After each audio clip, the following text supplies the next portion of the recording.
if I'm say a sophomore in college right now, and I'm an accomplished player at a D1 level, or as we've seen, D3, D2 as well, and I'm thinking ahead to what I can realistically expect from professional lacrosse, and we'll stick with what you know, and that's the MLL and obviously the Bayhawks.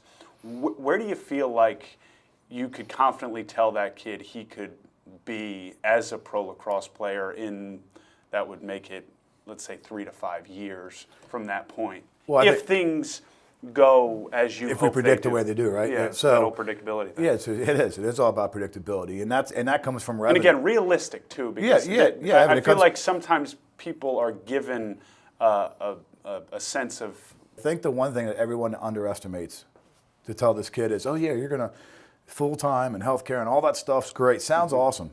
I got 800 employees around here. I get it. But you need revenue to do that.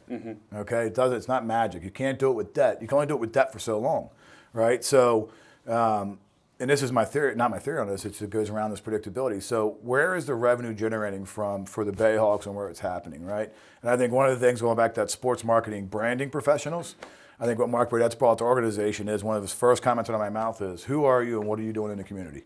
It was like day one. I'm like, you go, oh, you spend a lot of money, but who are you and what are you doing in the community and what's important to us and what's important to you as the owner of this organization? And I think that is really a deep question to say, how do you really grow the game?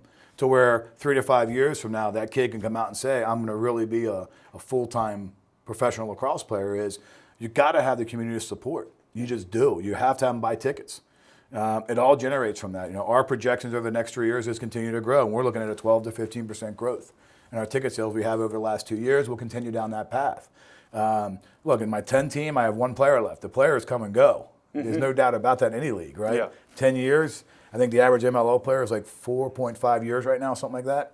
So they come and go. It's always that consistency of the Bayhawks brand that's there.